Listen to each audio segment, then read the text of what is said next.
thank you so much for the support on the Has Been content. I'll definitely be making more. Maybe I'll do theories and things like that instead of just what if, since you enjoy it. But with that being said, let's get to this series. What if I was reincarnated as Goku? I was walking home from my job. It was dark, very dark out. I was walking on the sidewalk, about to get home, but then I dropped my wallet onto the street. I quickly ran and grabbed it without thinking, but then I looked and I saw a car. The car hit me. I began to bleed out. As I coughed up blood, eventually I would die. But after I died, I would wake up in someone else's body. As I looked around, I was at Master Roshi's house. I was confused. This couldn't be. How is this possible? This place isn't real. It's just a fictional cartoon, an anime. But it looked so real to me. I would walk up to it and touch it. As Master Roshi would say, "Goku, you feeling okay? What's wrong, Dad?" As I looked down, it was little Gohan. And I realized what was going on. I was Goku, but it was in the Saiyan saga. As I looked around, is Raditz gonna show up? I was so shocked, I didn't know what to say. I didn't know what to do, as suddenly Raditz would fly down. "Hello, brother. It seems like you're a disappointment." I looked at Raditz, and I said, "You're not real." Raditz said, "What the hell are you talking about?" Krillin walked towards Raditz and says, "Listen, I don't know who you are, but you're making my friend uncomfortable. Now, we're just trying to," but then suddenly Raditz would hit him with a tail, sending him flying into the Kami's house as he would walk up towards me. "Are you really a coward, Kakarot? You really do not want to join our people?" I would look at him and say, "Are you real?" as I would touch his skin. Raditz would look at me. I looked at him with confusion, not fear, not anything else. Raditz would get mad and kick me into the ground. "Are you insane, Kakarot? What's wrong with you?" I would look up at him and say, "So you are real. So I'm really here. That changes a lot, doesn't it?" I would then smile and get up. I would say, "Good. I think I like this new life." Raditz would say, "I don't know what the hell you're talking about, but I want you to make some sense. Are you joining me or not?" I would look at him and say, "No, but you'll join me in time." Raditz then got mad as he grabbed Gohan and flew off, but I simply smirked. Everyone was questioning how come I was happy. I simply said, "Because I know what's gonna happen." Piccolo would land and offer the team up. As I accepted, we would fly after Raditz. As me and Piccolo went after Raditz, eventually we would arrive right at him. Raditz would look at us and say, "So, you can come after me without a scouter." I would smile and say, "Hey Raditz, why don't we just skip this whole fight, and you join us against Vegeta and Nappa?" Raditz would say, "How do you know their names?" "No, I didn't speak of them." I would say, "Because I'm not from this world, brother. You see, I come from another world. I've seen everything that happens, and I know everything that will happen. But it would change, since I'm gonna change things, of course." Raditz would say, "I don't know what the hell's gotten into you, Kakarot, but you're acting weird." Piccolo would look and say, "You are, Goku." I would simply say, "Use your new technique you were gonna use against me. You know about that? Yeah. And oh, please don't kill him, just wound him. I need him to join us, if that makes sense." Piccolo would sigh and nod. As Raditz and I prepared to fight, I would quickly take off my weighted clothing. As Raditz would say, "Pitiful, your power level is pathetic compared to mine." I would say, "But your power level is pathetic compared to Nappa and Vegeta. But if you join us right now, we can skip this fight and—" "Shut up! I don't know how you know about them. I don't know how you know this information, but you're too weak to do anything about it anyway. And why would I leave my strong partners to join you?" I would smile and say, "Simple, because soon I'll be stronger than all of you." As we started to fight, I really didn't know what I was doing at first. True, I had the power, but I've never really flown or used ki before, so I wasn't really used to it. So I started to lose badly. As I was starting to get beat up, I was thinking, this is not as fun as I thought it was gonna be. As blood started to fall through my face, I began to get desperate. I would lay down and pretend to be dead. As Raditz walked away, I would grab his tail and pull it as he fell to the floor. As I would say, "Now!" but not his vital organs. Piccolo would say, "It sounds good." Raditz would say, wait, you said you want to join, right?" I would laugh. "Wow, you think I'm an idiot? You're obviously lying." But part of me wanted to believe him. Part of me wanted to let him go. I don't know what it was. It must have been Goku's instinct, Goku's body. I wanted to trust him, but I knew deep down I couldn't do this. After all, he lied in the show and he's lying right now. As I continued to grab onto his tail, I said, "Nice try. Now Piccolo, hit him. Make sure not to kill him." Piccolo would say, "You're too soft." But even though Piccolo thought about killing him, he realized something. Goku kept talking about Nappa and Vegeta, whoever they are. They must have been stronger than Raditz. The fact that they wanted him to join them. So he would decide to listen. As he blasted into Raditz's chest, too far away from his heart to kill him, he would fall down and begin to bleed. As then I pulled out bandages and began to wrap him. "You should be good for now." As Raditz looked at me, he coughed up blood still. As we sent him off with Bulma. Bulma was a bit unhappy to take care of Raditz, but we kind of needed it. As Piccolo looked and said, "What's the plan? Once he's better, he'll kill us. That's why we'll train in the time chamber. It'll take a few more days for him to heal, and by then, we'll have years of training." I then looked at Piccolo. Piccolo would say, "The time chamber?" "My father. Some of his memories leaked into mine.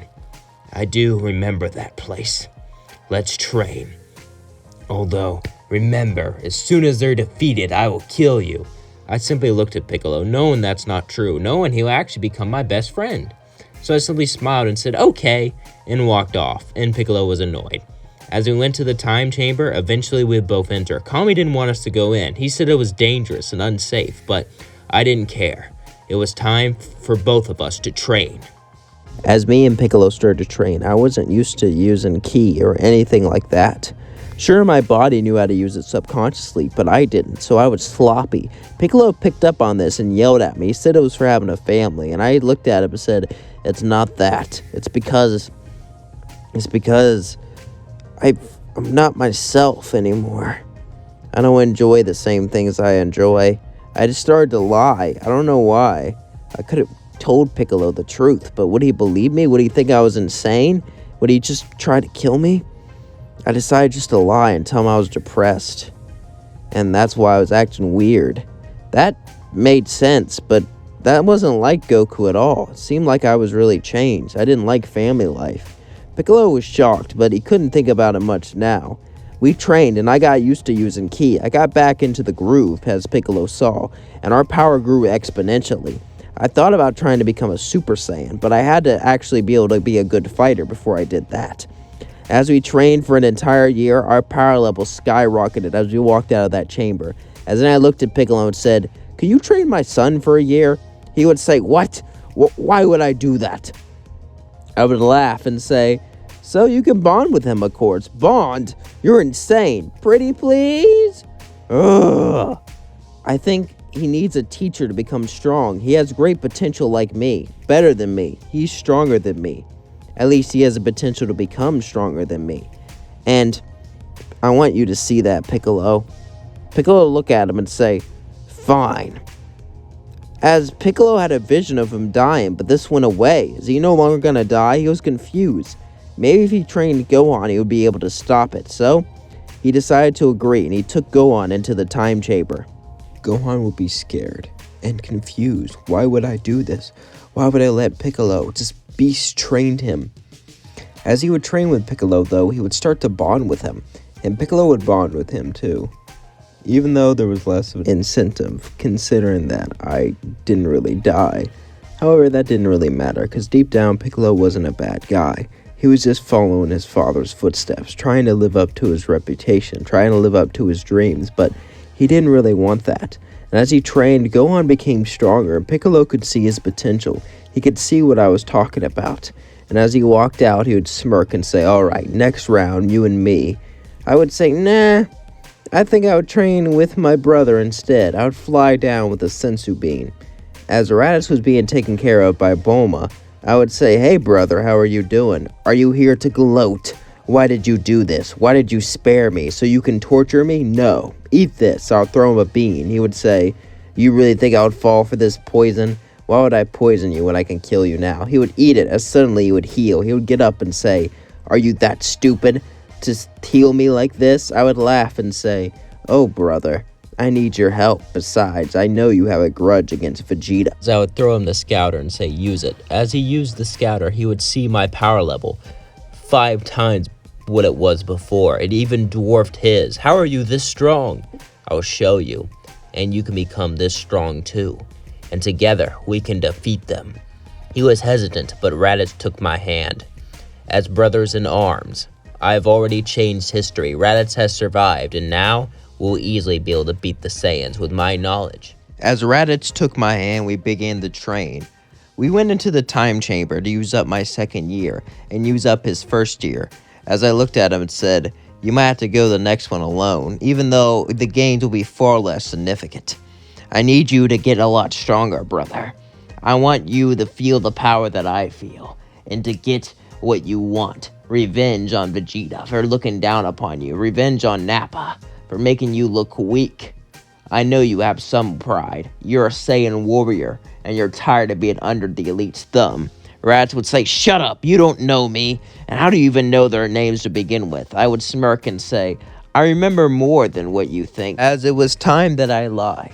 As I looked at Raditz, I then smirked and said, my father told me about you, and he told me that you were on a mission with Vegeta's crew.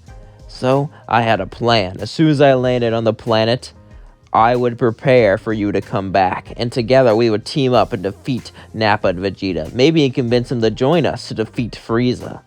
As Raditz would say, listen, you've gotten a lot stronger. I'm not going to deny this. And this training stuff will make us great warriors. But defeat Frieza, that's impossible. With the other Saiyans on our side, we can do it. But we're going to have to show them who's boss first. Raditz would look and nod as we continued the train. He didn't really think about defeating Frieza. But if things went bad, he can always fly to another planet and hide off. And besides, he can finally get revenge on that cocky Vegeta and Nappa. So, for now, he's going to stick with me. As we continued the train and push each other more and more, Raditz and I would begin to take advantage of that Zenkai boost. As Raditz would blast a hole in me, I would fall to the floor.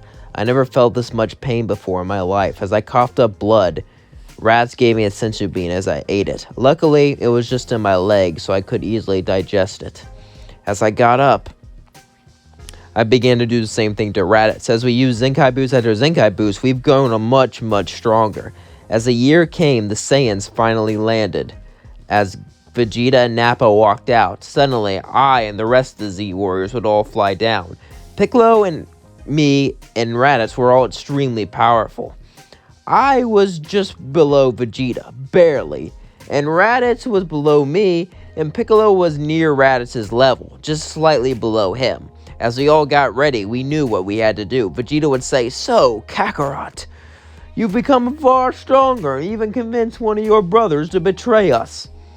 What was that you told us? I would smirk and say, listen here. I am far stronger than you, Vegeta. You are nothing but an arrogant fool who looks down on the lower class. But your reign of the Saiyans is over. When I defeat you, I will be the king of what's left of our race. This pissed off Vegeta more than anything. I not only insulted him, but his Saiyan pride and his heritage. As he charged at me, this was my plan. As I began to distract him.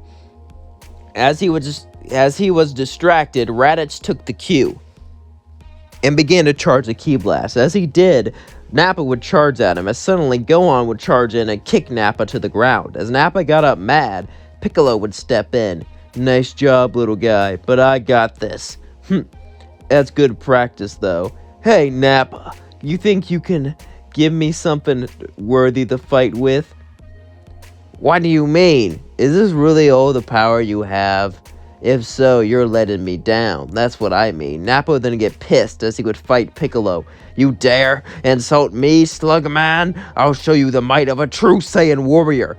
Nappa began to charge all of his power into a massive Ki Blast. Ironically, it was the Ki Blast that killed Piccolo and Cannon, but he would never know that. As he shot it right at Piccolo, Piccolo simply used his power to deflect it right back at Nappa. As it hit him, he fell to the floor, his bones broken as he couldn't move. As then he would throw him over to Vegeta, just as planned. As Vegeta would pick him up and throw him up and try to kill him, I would then hit Vegeta, stopping him. As then, Gohan would catch him. My plan was to try to make Nappa almost die to Vegeta, so he would lose loyalty to him, so it'd be easier to join us later on. As I said, you sealed your fate. When Nappa's saved, he'll join us. Now that you tried to kill him, Vegeta would smirk and say, First off, even if he did, you can have the trash. I'm all I need. I am Vegeta, the prince of all Saiyans. I got royal blood flowing through me. I am the greatest Saiyan warrior, and even if I'm the last of our kind, this is all our race needs. Me, the greatest warrior to ever exist. Wow, I forgot how egotistical you were at the first episode. Vegeta would say, what are you talking about? Nothing.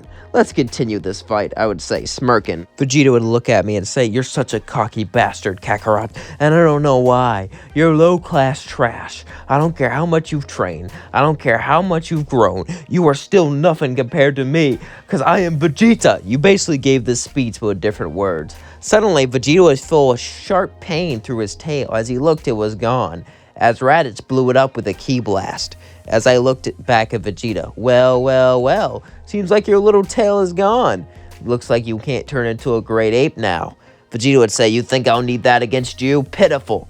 As we began the battle, Vegeta was actually winning because he was slightly stronger than me, and he had better martial arts skills since I just appeared in Goku's body. I mean, true, my body knew better martial arts skills, but me, myself, didn't. As I was fighting him, suddenly Piccolo and Raditz would both join in and help me. Now, with Piccolo and Raditz working with me, Raditz was just slightly below me, and so was Piccolo. So we are easily able to reach the gap. Vegeta began to panic. This can't be. We were just low-class trash. How could we threaten him? How could this be? Vegeta would start to scream, no. This can't be. I refuse for it to be. Overserved by an underclass Saiyan under some sort of coup d'etat? No. Screw you, Kakarot. I'll destroy you and everything you care about.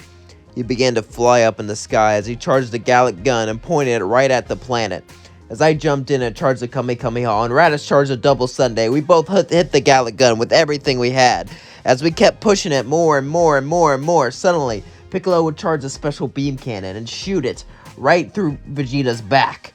As it hit his back, the other two beams hit him and it launched him straight into the sky. As he fell back down, he was barely alive as he began to crawl. Raditz walked over to him, about to kill him. Well, Vegeta, you made fun of me for long enough. You are always stronger than me, but you won't be much stronger when you're dead. But suddenly, I would get in front of him and say no. Raditz would say, what, brother? You can't be serious. You're not going to let me kill that worthless trash? I would look at him and say, he's not worthless. He'll come in handy later, trust me. Raditz would then try to fire a ki blast at him, but I would hit his hand, knocking it away. As Vegeta got in the space pod, he said, I'll be back, and when I am, I will slaughter all of you, as he flew away. I then smirked, knowing what's going to happen. As I looked at him and said, alright, let's go to Namek. As they all looked shocked, Namek? Well, yeah, Piccolo should get to see his homeland, first off. And second off, I have a feeling Frieza's going to go there. After all, they went here for Earth's Dragon Ball, so once Frieza hears about where Vegeta went, they're obviously going to go there. My logic was sound, but they really didn't know how to get there. As Bulma picked us up, we plotted, and we came up with the same ideas in canon, but this time, Nappa would be in the hospital. As Nappa was bleeding, laying in bed, bandages covered up his wounds. It seemed like he was going to survive. As I looked at him and say, hey, ready to join us? Nappa would look at me and say, you want me to be your pawn? You want me to follow you like I follow Vegeta? Well, forget it. You're no king to me. However, Vegeta, Vegeta, I can't believe he would. Nappa was holding back tears. He practically raised Vegeta. And even though they didn't speak much, and even though that they were Saiyans, heartless monsters, that still meant something, at least to Nappa. He was always there with Vegeta, and he just threw him away and was gonna kill him like he was nothing. Nappa tried his best not to cry, but a couple tears dropped. Raditz was shocked. He never knew Nappa had this much emotion. He looked at me and said, I'm not your puppet, but I want Vegeta dead.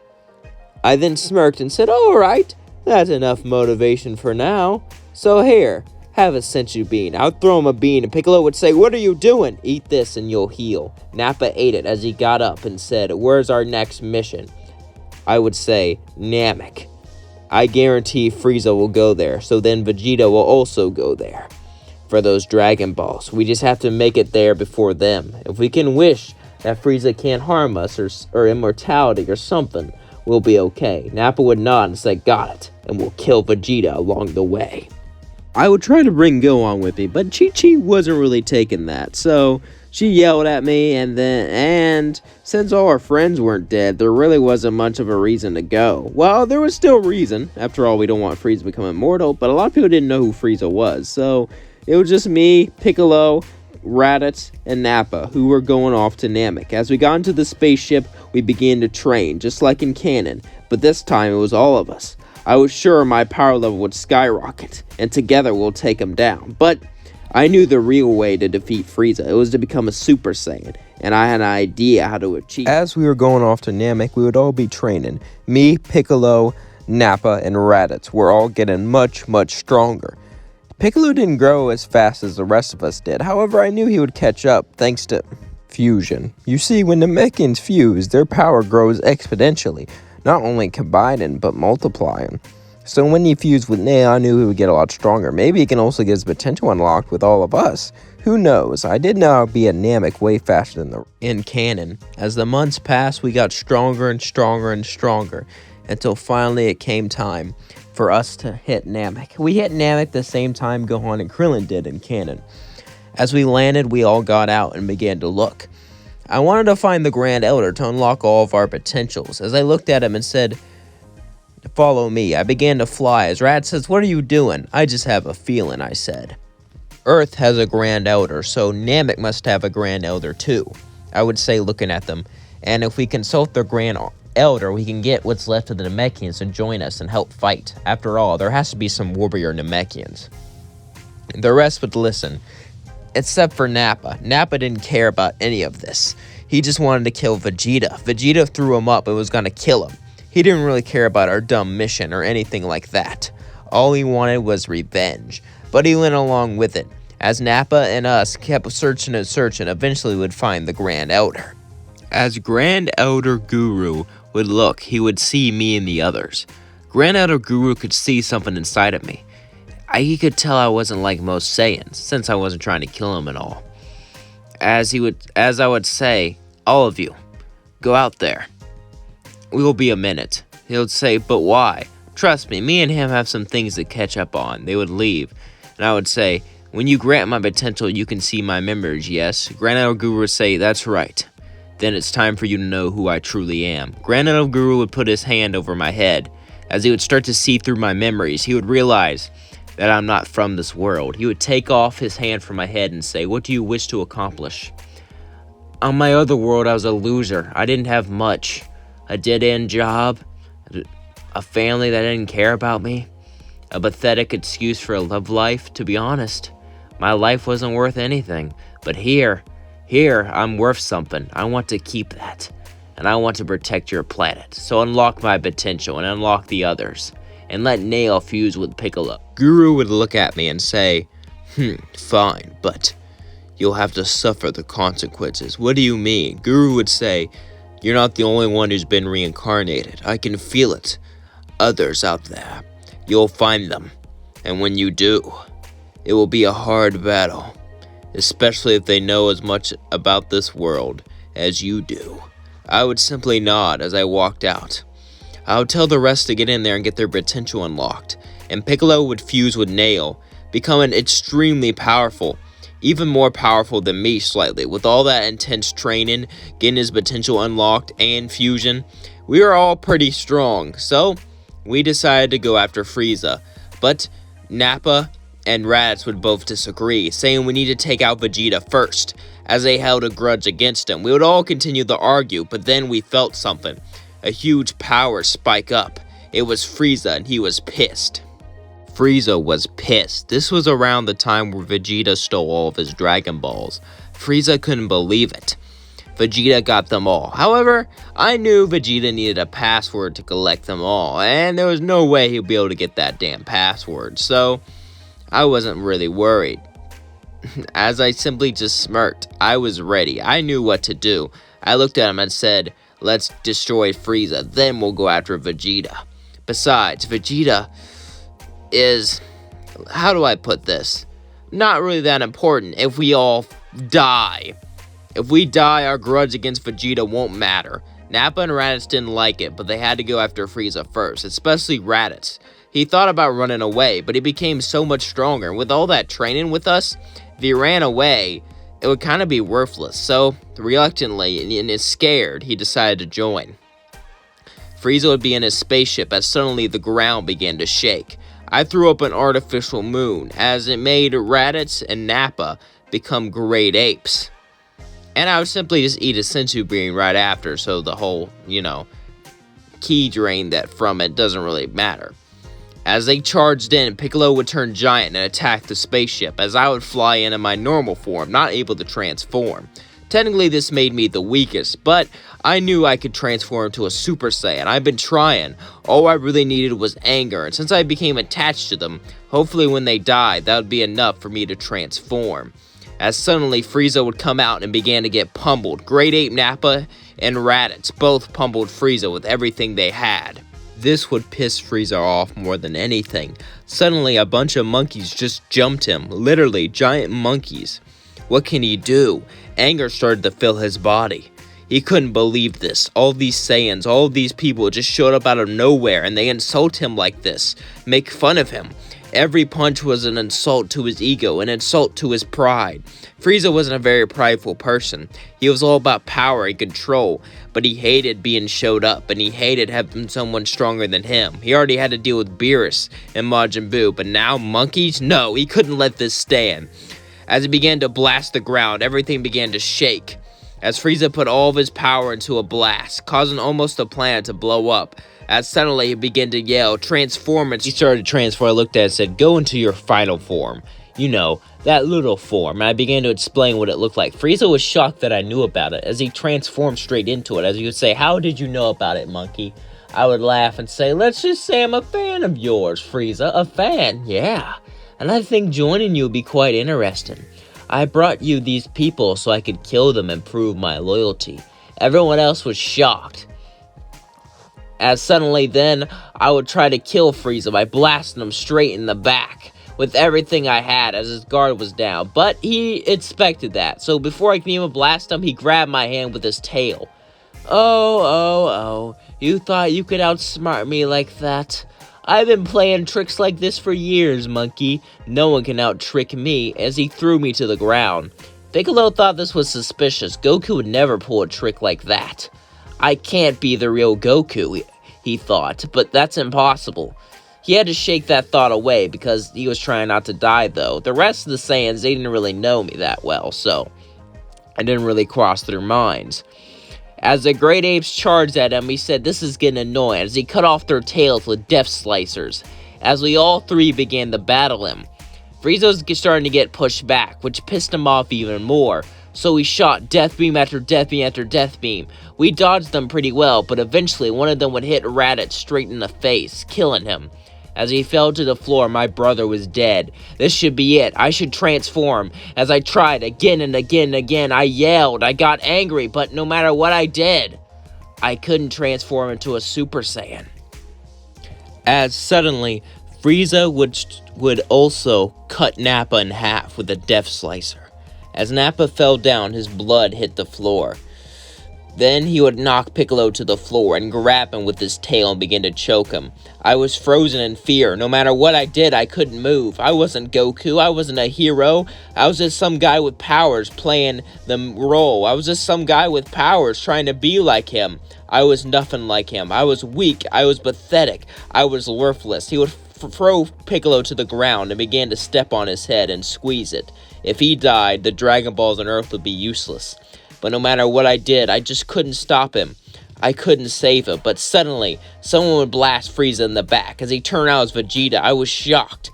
Vegeta, what are you doing? You're not nearly strong enough to... Shut up, Kakarot. Don't you think I know that?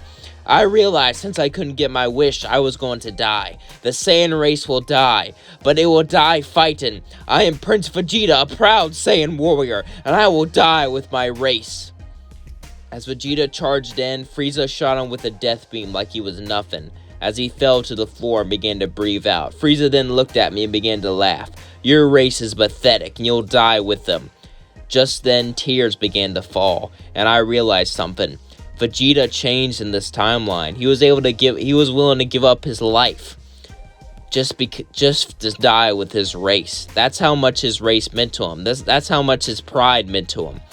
Every single warrior had something that meant something to them, except for me. That was the key to becoming Super Saiyan, having meaning, and I did have meaning. It was to protect this world that I loved, and protect this world that Akio Toriyama, a great man, made. As suddenly I began to yell, as my hair began to stand up and turn yellow. I was inspired by Vegeta's move. I was inspired by what Vegeta did, as suddenly I turned into a Super Saiyan. As I transformed, Frieza would look at me and began to shake and say, "Who are you?" I would say, "I am the devil that you forgot. I am the righteous hand of God." Or is it the righteous hand of God, the devil you forgot? Which way does it go again? I couldn't remember how the song went, so I just grabbed Frieza and ripped off his head. As his skull hit the ground, I fell down to the floor and got back up. I did it! I became a Super Saiyan. I felt a rush of high, but then I looked at Vegeta. He was the reason I was able to turn.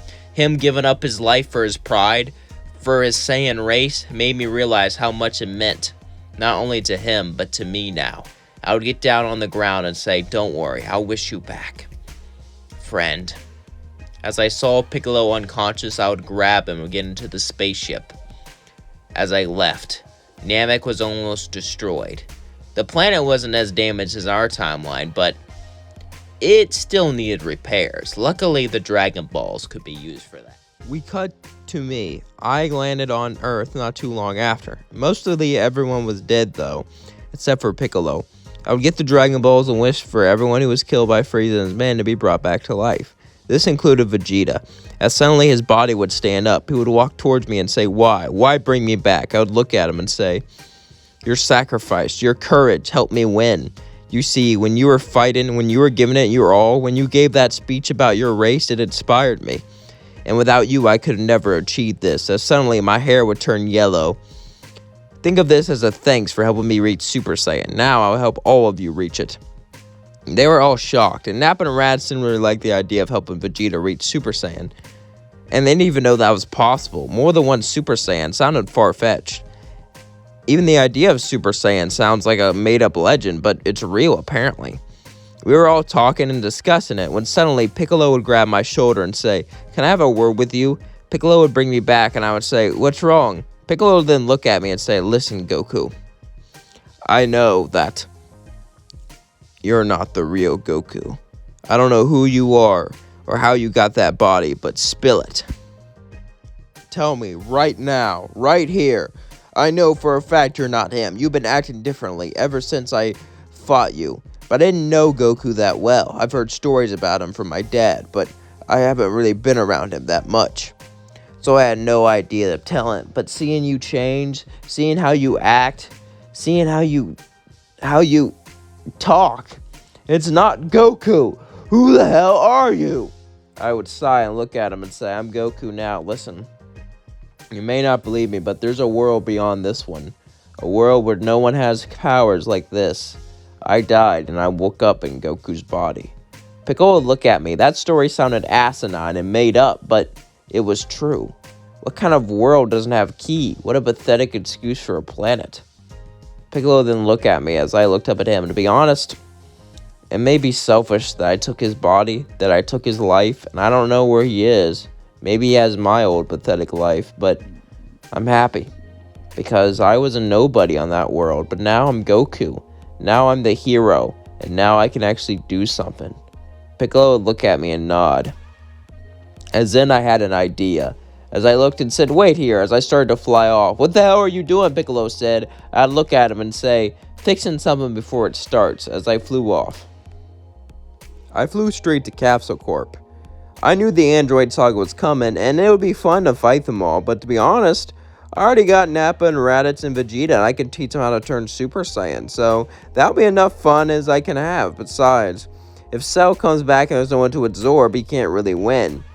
And since I haven't really been training with Gohan, or he hasn't been fighting nearly as much, he's not nearly as strong as he was in the original series. So I don't even know if I could coach him into beating Cell.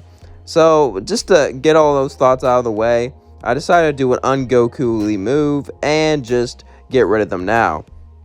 As I got the Dragon Radar and slowly got all the Dragon Balls, I would then wish to know where Dr. Dro's lab was. As Shinron told me, I would fly over there and blow up everything. As I blew it all up, Dr. Gero would be behind me and say, "What the hell did you do?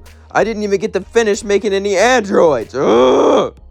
Goku, how did you know?" I would look at him and say, "Simple. You're not as smart as you believe yourself to be. You left evidence, Dr. Gero. Do you really think the Capsule Corp wouldn't be after anyone like you? Any old Red Ribbon Army scientist? We've been searching for you for a while, but you got clumsy. You kidnapping those teenagers made it easy for us to find you. And now, you're dead." As then I realized, oh shit, was 17 and 18 in that lab when I blew it up? Are they dead? Did I do that? I didn't really think about that when I blew it up. Dr. O looked at me and said, You knew? But how? They weren't even in the lab yet. They were in the basement of the lab. How could you have seen them? I left no trace behind. I made it look like they died in an accident. How did you figure all this out? I refuse to believe a half-wit like you figured it out. I then looked at him and smirked and said, "The old Goku's gone. It's the new one." I didn't want to tell him I just wished I knew where he was. I wanted to spook him, make him feel dumb. After all, a smart man like him, the greatest insult you can do is insult his intelligence. Dr. Dro would then charge at me as I turned into a Super Saiyan and hit him to the floor. I then began to beat him up. Dr. Dro was surprised. He's never heard of this. He's never felt this power before, a Super Saiyan. He's never could have dreamed of this. Dr. Gero started to bleed. His arm broke as he needed to think of something fast. Suddenly, he would grab my neck and laugh. "You might have gotten the jump on me, Goku. I am not gonna lie, but that doesn't matter. You will die right here, now." He started to laugh. I looked at it and said, "You're an android now, right?" Dr. Gero would say, "Yes, I gave myself an android body. Why? Are you scared of it?" I would smirk and say, "Tell me, do you androids feel fear?" Dr. Joe would say, "What?" As I jumped up and kicked him as hard as I could, knocking off his arm as it's still attached to me. Then I hit him with a Kamehameha, destroying him. As I would go in and put out the fire and save, well, Lapis and Zazuli, since they're not 17 and 18 yet. As they would thank me, they would run off. And I could destroy Baby Cell, but I had another idea. I took his embryo and brought it to Capsule Corp. Bulma wasn't too happy, but I told her to try to make him perfect without, having to absorb anybody. And to maybe make him good? I don't know. Masuko did this in a what if, so why can't I? I thought to myself, this would be perfect, a good guy Cell. As then I flew away. I'm sure that Bulma could reprogram him. Maybe he can make him good and I can fight him. This would be super exciting. As I flew down, I would try to teach the rest how to turn Super Saiyan without luck. Vegeta would get mad and go off on his own. So would Nappa, but me and Raz would keep on training, as I would try to turn him into one. As the days passed, they turned to weeks. Eventually, King Cold would arrive, just like in canon. As King Cold landed, his soldiers came out, and I was getting ready to fight. But then, just as I hoped, future Trunks would show up. But then, I realized something. Something was off about him. As he started to lick his lips. "It's been a while since I got to fight. Get. This will be interesting." King Cold's forces surrounded future Trunks as suddenly he chopped them all up into pieces. As he started to laugh. God, I missed this. This wasn't like Trunks at all. Could I have changed the timeline that much? Or is this someone else who got reincarnated? As all of King Cold's forces fell to the floor, laying there lifeless, chopped in half. He looked up right at Trunks and said, "Who are you?" Trunks would smirk as he turned yellow. "I am the legendary Super Saiyan. I am the man of violence. I am the man of suffering. And I am the one who's gonna kill you." King Cold would then charge at Trunks, and Trunks would charge at him, and they would start to battle. But Trunks was holding back just to have fun. He was playing with King Cold, as he enjoyed fighting him, as he enjoyed torturing him. As they fought, King Cold would get sliced up bit by bit, piece by piece, as the blood started to hit the floor. King Cold looked at him, as suddenly Trunks would grab one of his horns and rip it off of him. As he fell to the floor and began to bleed, King Cold said, "Mercy, mercy, please, please. I'll give you a planet, a solar system." Trunks then laughed and said, "I don't want anything like that. The only thing I want is bloodshed." As then he blew him up. Since they weren't waiting for me, I was the only one there, since I knew King Cold would show up there. I looked in shock. This wasn't Trunks. I got ready to fight as he walked up to me. He then smirked and said, "Oh, what's the matter?" He threw me some pills. "Here, I need you to get better so you can fight me." I looked at him and said, "Who are you? Isn't it obvious?" I was a great serial killer, or would have been if I didn't get caught after killing the second person. I was going to become the next Jeffrey Dahmer. Everyone in the world would have heard of my beautiful, beautiful art. Oh my God. I would have been famous. Everyone would have talked about me. Documentaries, people, the news, social media. I would have been everywhere. But then it happened. Some jogger was jogging late night. Who jogs at 3 a.m. anyway? And saw me hide the body. This is bullshit. But on death row, I demanded that I watch something while I had my last meal. The 3 days before I died, I watched Dragon Ball Z non-stop. I didn't even sleep. And I learned so much about the characters. First time watching it too. But don't worry, I'm a quick learner. Then when I was executed, I woke up in future Trunks' body. I was ecstatic to have these powers. However, I was just a little kid when I got this body. And the androids were terrorizing people, and they didn't even do it right. They didn't enjoy their suffering. They didn't make art out of their bodies. They didn't savor it. They just blew them up like they were nothing. So wasteful. I'm not like that. I savor every kill I have, he said as he smirked. And I want to savor you. I want to kill you and make you into art. You'll be my masterpiece. I looked up at him as I turned to a Super Saiyan, as I said, "Shut the hell up, you creepy." But then, Trunks turned Super Saiyan Grade 2 and punched me straight in the chest as I fell down and began to cough up blood.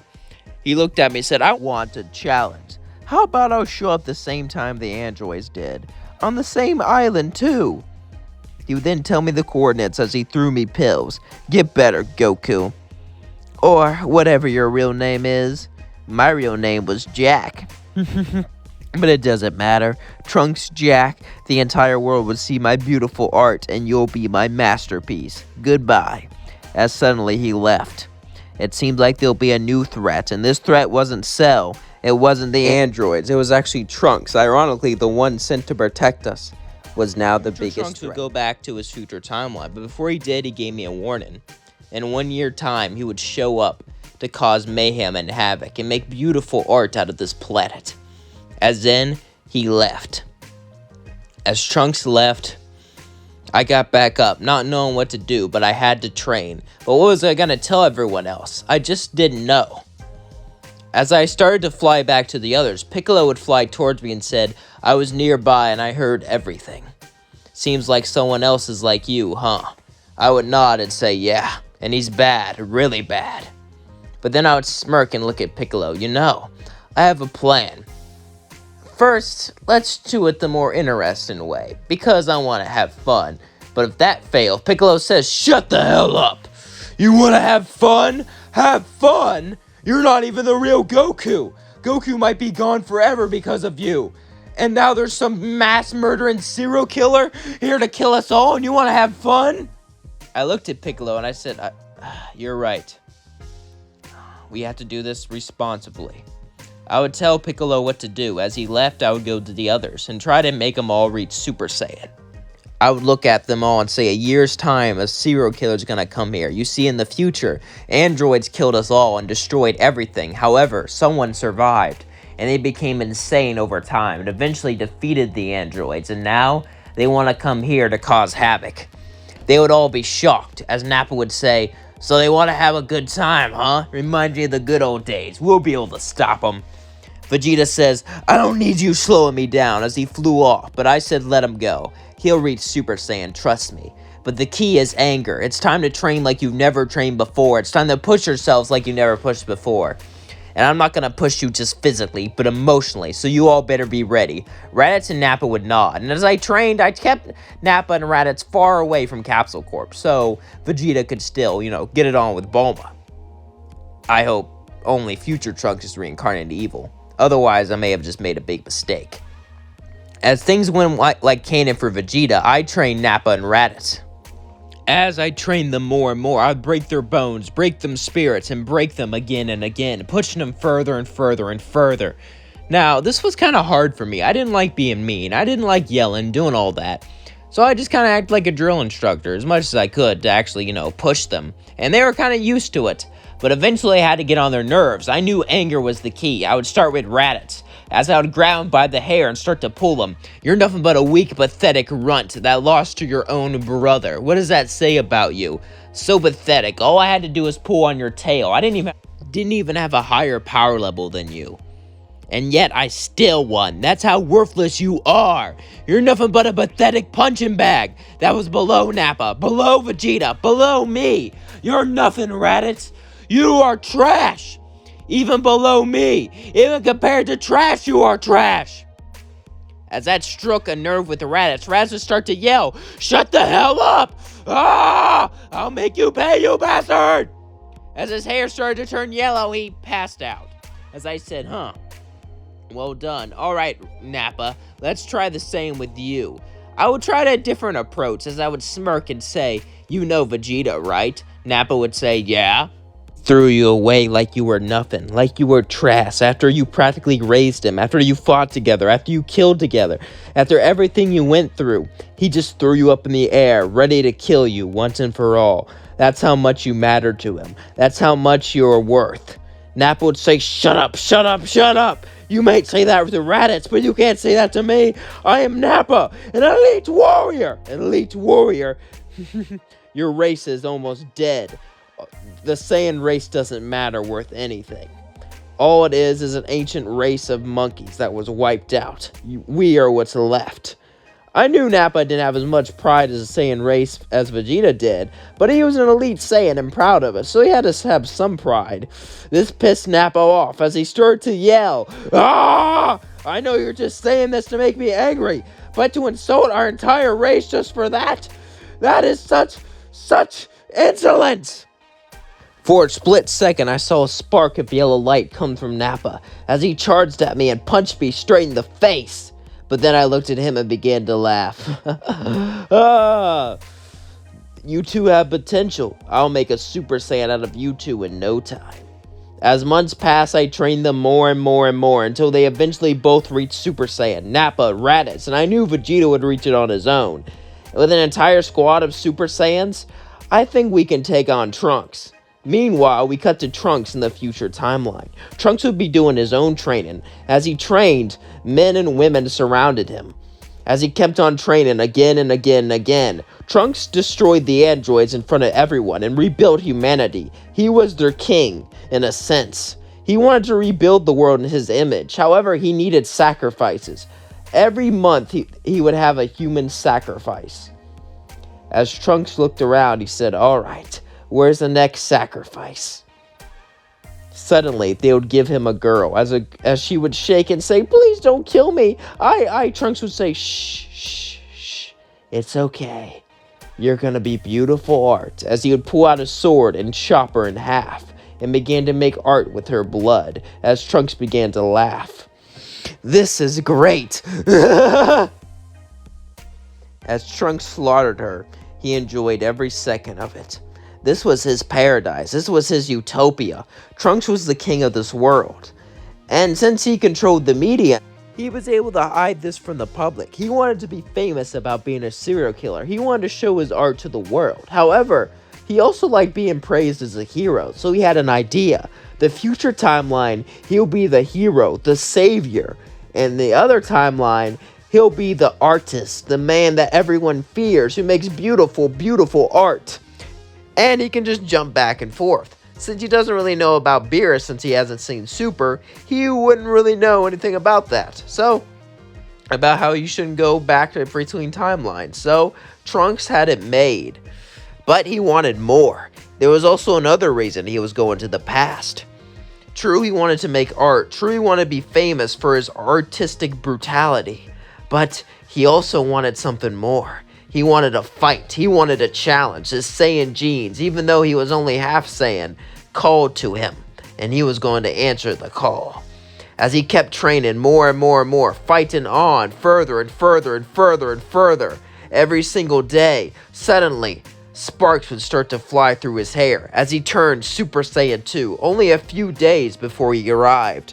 As he started to laugh, yes, with this is the same power as Gohan, maybe I'll make a Trunks game and everyone will show up and I can make beautiful art in front of everybody. This will be perfect. It will be divine.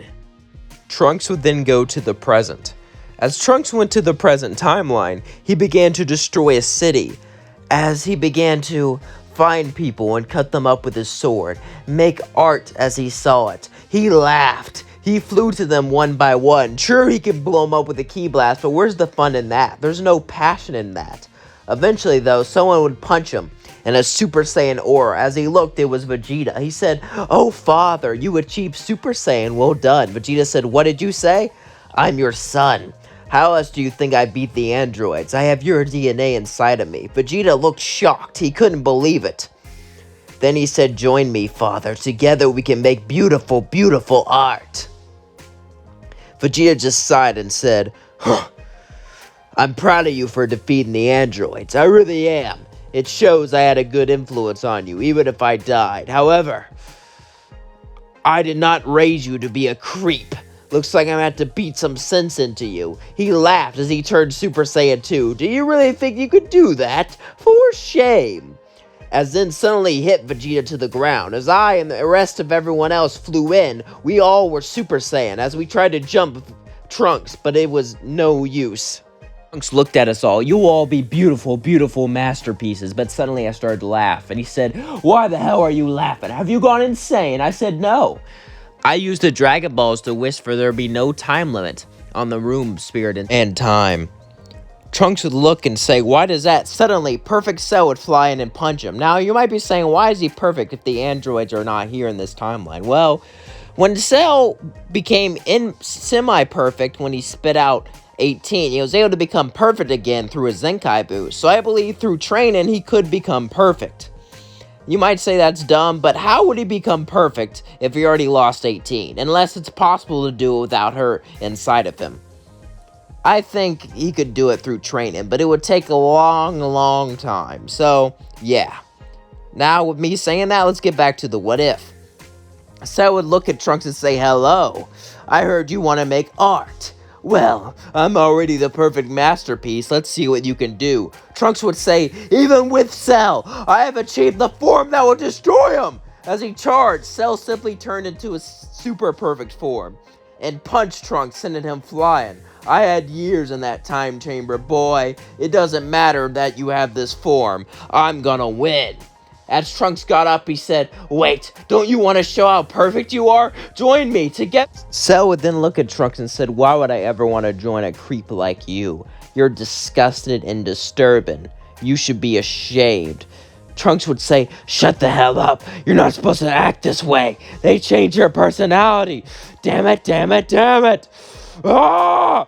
He turned Super Saiyan 2 as he flew up in the sky and shot it straight at the planet. "I will destroy this planet, myself, and everyone.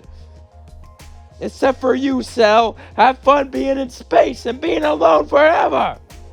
Cell would then fire a Kamehameha right at Trunks' Big Bang. As they hit, Trunks put everything he had into it. Every single inch of power, every single inch of strength. He was going to destroy this worthless planet. That would be his masterpiece. But then, Cell would shoot back with his perfect Kamehameha, hitting Trunks, sending him flying out into space. As Trunks would suffocate and die, a serial killer was dead. Years would pass since we defeated Trunks. Cell would become our friend, and we would train with him quite regularly. Vegeta never gave up fighting, and he enjoyed fighting us. And everyone began to settle into their own lives. Nappa and Raditz found peace. Nappa was too old to find a family, but he would wish to stop aging with the Dragon Balls, just to stick around. He liked being a loner, though. However, Raditz would track down Launch, since we all kind of forgot about her. and marry her, just like Masako said that one time. As everything seemed peaceful, eventually, however, I knew that Majin Buu would arrive. But I wasn't really that worried. After all, I got Cell, Perfect Cell, who's gotten pretty strong. Since he didn't start out perfect and had to train his way to it, and since I don't want to be too overpowered, let's be honest, he wasn't super powerful. He didn't unlock any gold for him or anything like that, but he was still pretty strong, and I assumed he'd be more enough to fight Buu, even if he was brought back, which most likely he probably won't be brought back. I mean, I'll try to make it happen, but I don't think he will be. As we were all getting ready for a tournament, I was waiting for someone to stab Gohan, but something weird happened. The tournament wasn't interrupted. It continued going, as eventually I was set to fight Gohan, and Shin and Kibito both didn't show up. This was so weird and strange. I didn't know what was going on. But at least I got to fight my son. As I charged at Gohan, Gohan charged at me, and we both started to battle each other. And Gohan wasn't as strong as this timeline, or was he? He gave up training in the main timeline. This one, he never got as strong, but he still was fun to fight. As I turned Super Saiyan, he also turned Super Saiyan. Let's see how far you can go, son. He nodded as we both continued the battle. Maybe me being reincarnated changed things a lot. Maybe Babidi wasn't going to show up. But it seemed too weird. After all, everything else happened how they were supposed to, except for Trunks, but that's only because he got reincarnated. Was Babidi really not going to show up? And was Shin and Kibito not going to show up either? As we were fighting, I wasn't really focused. Gohan said, "What's wrong, Dad? Usually you're focused in a fight." I looked at him and said, "Son, does anything seem strange to you?" Gohan would look at me confused. He would say, "Strange? Strange how?" Well, anyone with like earrings, special earrings, and a guy with the red skin and a guy with like pale gray skin. Gohan said, "No. Are you feeling okay, Dad?" I would say, it's fine. I was shocked. It seemed that they weren't coming there. Shin and Kibito didn't show up, but why? Why wouldn't this happen? This doesn't make any sense. I decided to keep fighting Gohan. As I was distracted with everything that was going on, Gohan was also concerned. The battle lasted for quite a bit, but since Gohan didn't really train this much because he didn't really need to in this timeline, I was able to win as I turned Super Saiyan 2 and hit him with a Kamehameha. As Gohan fired his own Kamehameha. It was a massive clash, but I won.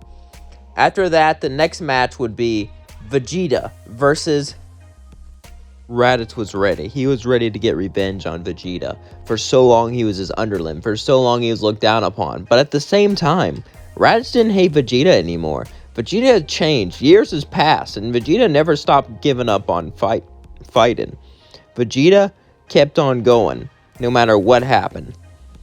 So Vegeta was way stronger in this timeline. We all were stronger. Well, especially Nappa and Raditz, since they'll be dead in the original timeline. As Raditz got up on that stage, so did Vegeta. And Vegeta looked and said, "Are you ready to fight against the prince?" Raditz would say, "The prince. The only prince you'll be is the prince." And Vegeta would fly in and punch Raditz right before he could finish his sentence. As Raditz looked on mad, "Come on. Are you serious, you bastard? Let me insult you first." Vegeta say, "Let you say a cheesy pun or insult the great prince in some way. I'll pass on that, but thank you. I think this will be quite interesting." Raditz then got ready to fight. As Vegeta and Raditz both fought. In their base form, they were actually quite even. Even though Vegeta started out way ahead of Raditz, Raditz got ahead because of the training I put him through. Now they were even because of the intense training they put themselves through. As they pushed each other further and further into their base forms, neither one of them could defeat the other. Vegeta would smirk and say, "Not bad, Raditz. You're actually strong for a low-class runt." Raditz would look at Vegeta and say, "You dare call me a runt after everything we've been through?" As he turned to Super Saiyan 2. "That's it, I'm taking you out right here, right now." Vegeta went into the same form. As they charged at each other, they were both even. Each hit, each punch showed how even they were. Suddenly, Raditz would charge a double Sunday, as Vegeta would charge a Gallic gun. As both the beams hit each other, suddenly, Vegeta would tap in to Super Saiyan 3, only for a split second, as the Gallic gun went straight through the double Sunday, hitting Raditz, knocking him off the edge. As Vegeta won the next match, Vegeta won, he would pull out his arm. Raditz would take it, as Vegeta lifted him up and said, "Good job. I had fun." Raditz would smirk and say, "Yeah, I did too," as they both looked at each other. Once, a long time ago, Vegeta was like a menace. He abused him and used him. Now, they're friends, comrades. As Vegeta helped Raditz up, the next match would be Piccolo versus Cell. As Piccolo got up, Cell also got up on the stage. It seemed like Cell would easily win. After all, Piccolo wouldn't get a huge boost of power until, well, he fused with Kami or he wished for his potential to unlock. And since we took care of the androids, he never really needed to fuse with Kami, so he was kind of debuffed, actually. I feel bad for him, but, Kami wouldn't really want to fuse. Oh well, I'll talk to him. I'll talk him into it later. After all, he only has so much long left anyway. However, I did not expect something. As Cell was fighting Piccolo, Piccolo was obviously losing. He was on the back foot. As Cell said, "Why don't you just jump off?" Piccolo would smirk and say, "No, I have a trick up my sleeve, Cell. Something that will impress you." Cell would say, "Ooh, and what's that?" Suddenly, Piccolo would turn yellow, as I was shocked. Cell said, "What the hell is this? I'm a Super Namekian, remember? A Namekian going Super Saiyan. Now I've seen everything," Cell would say as he laughed. However, I looked on in shock. Piccolo must have wished for his potential to be unlocked, but why? Is it possible he felt more threatened in this timeline? Did I change so much? Why did this happen? I was so confused, but Piccolo and Cell started the battle, and Cell was putting up one hell of a fight, but the tables were turning. Suddenly, sparks of electricity began to come over Cell as he smirked. "This is like a Super Saiyan form.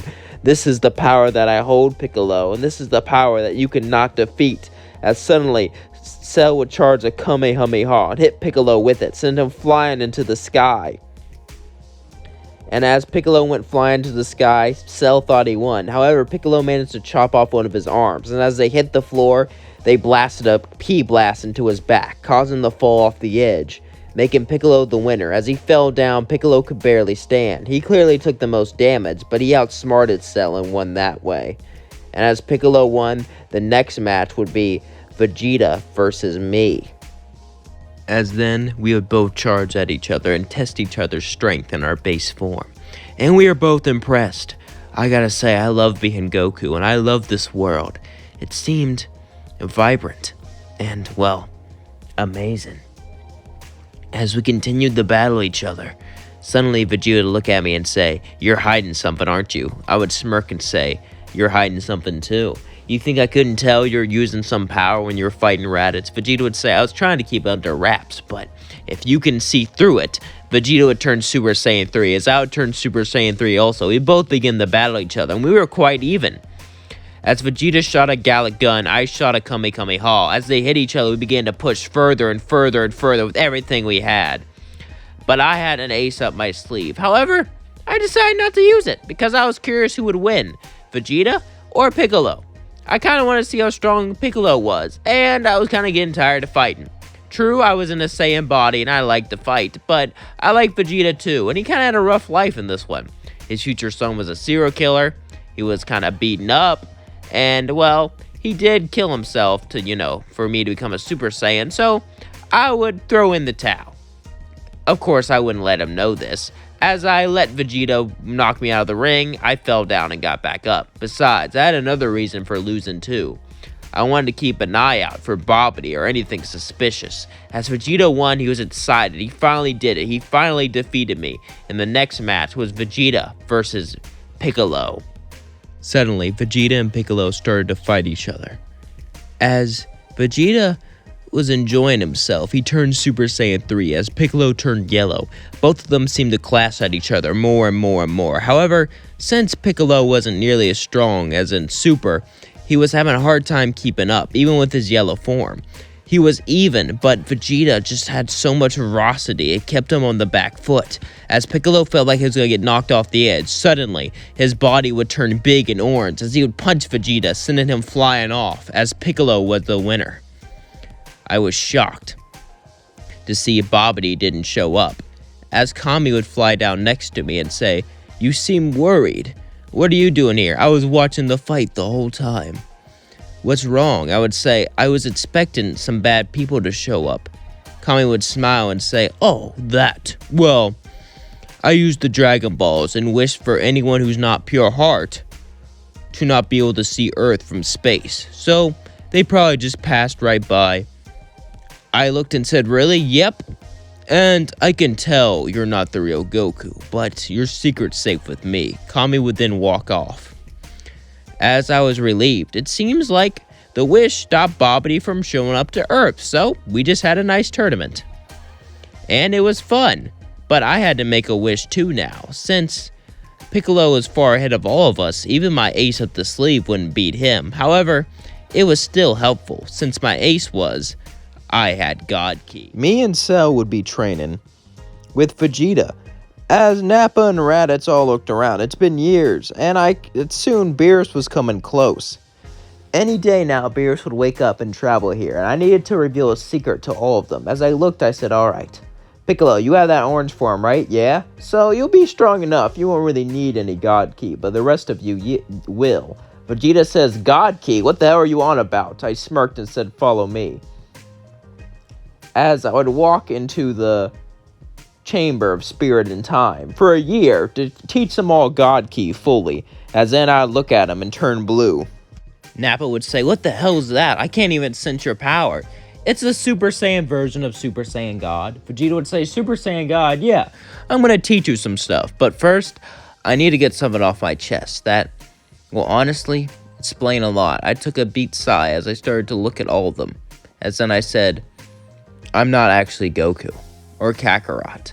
I'm a reincarnation. Vegeta said, what the hell are you talking about? I would then explain them everything. As Raditz says, this is some sort of joke, Kakarot. No, it's not. Think about it, Raditz. How did I know about Vegeta and Nappa? Raditz would say, well, and Vegeta, how did I always knew what was ahead? And how did I always plan things ahead?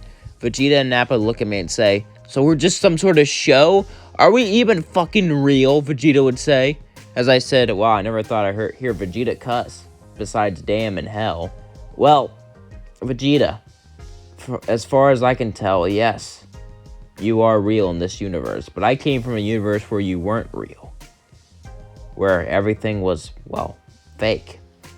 So, things will happen like that, but for some reason, people are being reincarnated into it, so anyone you meet here could be a reincarnation.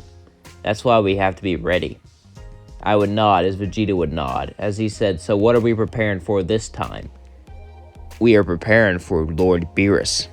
Vegeta would then start to yell, really, Kakarot, or whoever you are? I don't care about all of this now, because there's no way in hell we'll defeat Lord Beerus, even with that fancy power-up. I may not be able to sense its energy, but I know for damn well that it won't. I would then start to laugh, as I would say, Vegeta, we don't have to beat him, we just need to give him a good time. Vegeta says, what do you mean, good time?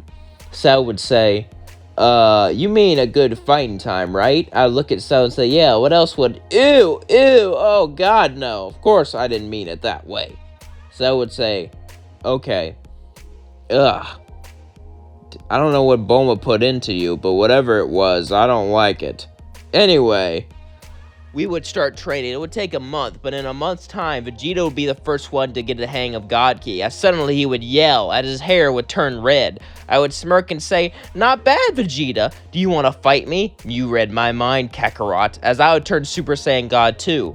And we would both start to battle each other and enjoy each other's company, but Cell watched us and began to laugh, and suddenly I felt an aura come across from him. Cell said, I learned it just by watching you transform once. I was just waiting for to test it out on you two, as Cell would fly in too. Cell was a lot stronger than both of us, since he had God Key, but he couldn't turn blue though. As we started to fight each other, Cell started to easily defeat us, as suddenly I would turn blue, and I would look at Vegeta and say, turn blue also. Vegeta would say, how the hell do I do that?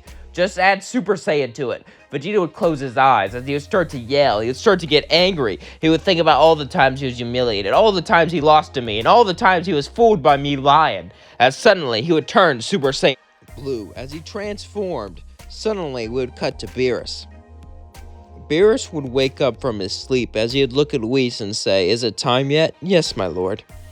Actually, I would wait a day. They're in the time chamber right now. Uh, alright, fine. But what should I do for that day? I guess I'll just go to Earth and check things out and stay the night. Whis would say, that's unlike you, Lord. Usually you always stay at your planet. I know, but this is unique. And the Omni King told me not to hurt him, so I need to play things carefully. Whis would nod. As Beerus and Whis started to travel, they would travel throughout the universe. But Beerus didn't see anything. He didn't see Earth. He would say, this is bad. If Earth blew up, I'm going to get in trouble. What if he died? Whis said, worry not, my lord. Earth is still there. If you can't see it, I'm guessing they must have made a wish with their Dragon Balls for anyone who is unpure heart not to be able to see it. Beerus would say, what are you saying? Come on, Lord, we both know you're not pure heart. Beerus would just sigh and say, bring me there already. As he would fly down to Earth, Beerus would then look around. As he was at Bulma's birthday party, just like in canon. But this time, Bulma was a bit mad because Vegeta wasn't there. He was off training in some time chamber. Didn't even show up for her birthday. As we were all training to unlock God Key, Vegeta would look at us and say, oh no, I forgot. It's my wife's birthday. I'll never hear the end of her annoying dribble. If I don't show up, Vegeta would suddenly run out of the time chamber, as we would both run out with him. As we all came out of the time chamber, we quickly went to Bulma's birthday party, because we were all scared of Bulma's wrath. However, little did we know, we had to fear someone else's wrath that day. Well, I knew, but no one else did. I got the days mixed up, and I tried to go in the time chamber a day early, when actuality is Bulma's birthday. I was kind of shocked, as Beerus said, well, it's you, the reincarnation. But no one was expecting Beerus to know, as Chi-Chi looked on saying, what is he talking about? I would look at her and say, you see, would just turn blue and say, come on, Beerus, you want to fight, don't you? Beerus would look at me and say, I would destroy you right here and now, to tell you the truth. I remember Goku. He was a lot better than you. You may be a fan of the show, but you're nothing like him. You're nothing like the warrior he was. He started to piss me off a bit, but he was right. I was no Goku. I smirked and said, yeah, I'm not Goku. I'm better. Better, huh? You're only Super Saiyan Blue. True, you're a step above him, but you could have wished to know Ultra Instinct or something like that. I would say I wanted a challenge. You're so simple. The Omni King brought reincarnations to this universe to entertain him. So I can't destroy you. However, I can injure you. As suddenly Beerus would punch me in the gut and send me flying. As Nappa, Raditz, and Vegeta would all turn blue and charge up. As we would all start to battle Beerus, even Cell would join in, and Piccolo with his orange form. Beerus would say, at least I get to have more fun this time.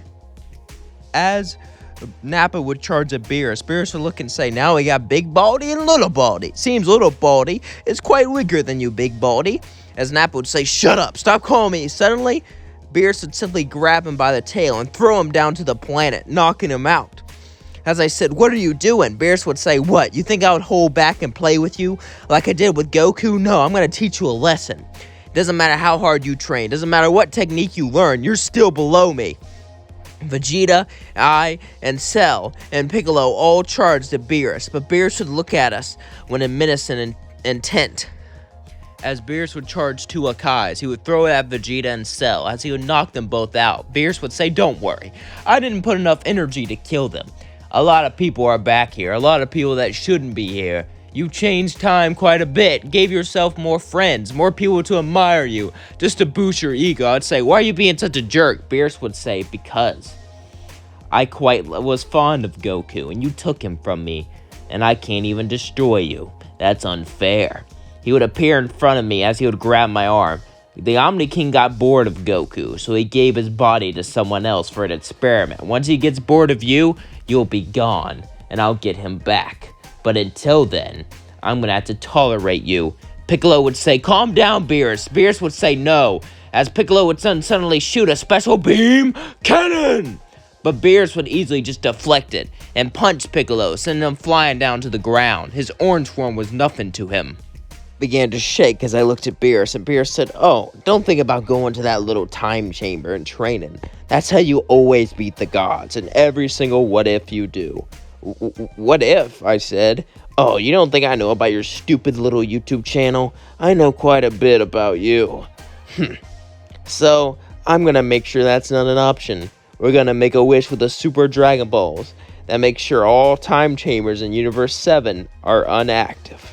So that way, you can't train and get stronger than me. You understand that?" "Oh, so no wishing for eternal youth and training 100 or billion years or whatever the hell in that time chamber thing, and overthrowing the Omni King like you do in so many other what-ifs. You're so pathetic." I looked and said, "Why are you being so mean?" As Beerus said, "Because, like I said, you took away Goku, a dear friend of mine. And besides, you can cause chaos to this universe. The Omni King doesn't see it. He thinks you're a fun guy. But once he realizes it, you'll be erased forever." As Beerus and Whis flew away, I looked at Chi-Chi as she said, "You liar. I can't be with you. You're not even my husband," as she grabbed Goten and ran off. As Gohan looked at me and said, "You know, I never really got to meet my real dad, only you." I said, "Yeah? I need some time to process this," as he flew off. It seems I lost everything. My new family, my respect, my pride, and soon I might even lose my life. After Beerus left, I felt defeated. Chi-Chi left me. I no longer had a wife, but I never really had her to begin with. This was Goku's life, not mine. Everyone looked at me coldly, except for Piccolo, and those who already knew I was reincarnated. I felt like a stranger in a world that I loved, in a world that I'd cherish. I didn't belong anymore. I knew Frieza was coming later, so I had to get people ready, but no one wanted to listen to me. So I just flew off and began to sit down. If the Omni King gets bored, he'll just erase me. It seems like it's over. I've lost, not physically, but mentally. There's no point in fighting. There's no point of going on if everyone hates you. But then I stood up and said, "No, I'm not going to give up. I'm not going to give in. There has to be a way to win." Then I had an idea. If these guys don't like me, then I'll just wish back someone who will. As I gathered the Dragon Balls, I prepared to make a wish, to bring back one of my favorite side characters of all time. As I summoned the dragon, since Kami was never replaced, he would only have one wish anyway. I would wish to bring Captain Ginyu here, since he shouldn't have died in this timeline, and Shinron would actually oblige, as suddenly Captain Ginyu would appear, as he was doing a mid-pose. As he looked and said, "Who the hell are you?" I would look at him and say, "I'm someone who needs your help. Do this for me, and I'll grant your wish, even if it means bringing back Lord Frieza." "You can do that?" Captain Ginyu looked at me and said, "So, why do you need my help?" "Because if I don't, I'll get destroyed, and this entire universe might get erased too." Captain Ginyu was intrigued. As he started to look up at me, he would say, "Listen, I've heard about you, and you hurt Lord Frieza, so I would never work with you. However, you offer me something great. Why do this to an enemy?" I would look at him and say, "First of all, don't try to take my body, because I know about that technique." Captain Ginyu would look at me and say, "How?" "Because I'm not from this world. I'm a reincarnation. You see," and I would start to tell him everything. "So I have a deal with you. If you help me, I can bring you into my old world with all your powers and skills. You'll become famous, like a celebrity. Isn't that what you want, Captain Ginyu, to show off your amazing poses and make the Ginyu Force more famous than ever?" Captain Ginyu would look at me and be intrigued. Being the strongest one in the universe sounds fun. And he could show off all his great poses, and he would be a hero, someone famous. Captain Ginyu liked being a villain, but he cared about one thing more than anything else, and that was fame. Captain Ginyu looked at me and said, "Sounds good, but I gotta bring my squad along with me," as he laughed. "Alright. Oh, and anyone who's not pure heart can't see the planet from space, so it's gonna be hard bringing them here. You can wish them here next year." Captain Ginyu looked at me and sighed, saying, "Alright." As then, me and him started to discuss things, and I started to train. As I prepared to train again and again and again, I had to be ready for any threats. I had to be ready in case Beerus came. But since Beerus wouldn't let Whis teach me, learning Ultra Instinct would be a lot harder. and I had to hide Captain Ginyu from everyone. As I continued the train, a few months passed. Not much happened. I would see Vegeta, Raditz, and others from now and then, but recently I've been keeping to myself. And Chi-Chi, even though I try to talk to her, even though I try to talk to Gohan, they want nothing to do with me. It seems they know I'm not their father, and, well, since I'm not a father, since I'm not a husband, why would they ever want to talk to me? All I am is a fraud and a liar. As I continued the train with Captain Ginyu and send him back to hide, eventually something would happen. As I would sense a presence here, it was Lord Beerus. But what was he doing on this planet? And he was coming near me. Is this about Captain Ginyu? Does he see through my plan? Suddenly, Beerus would appear in front of me as he smirked and looked at me. Well, well, well. Look what we have here. Isn't my least favorite friend. So, Nico, that pathetic channel name, are you ready for some fun training? I looked at and said, what do you mean? Well, as much as I despise your grotesque existence, suddenly he would grab my neck and begin to squeeze it as I started to cough up blood. I have to make you entertaining so the Omni King can be happy. And nothing's more entertaining than being strong. Am I right? Beerus would let go of my neck as I looked at him and say, yeah, you're right. Excellent. Now follow me for the most intense training you've ever felt before.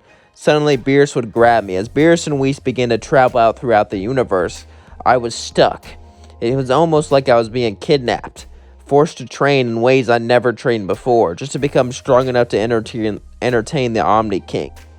As Beerus brought me back to his planet, he would then throw me down to the ground.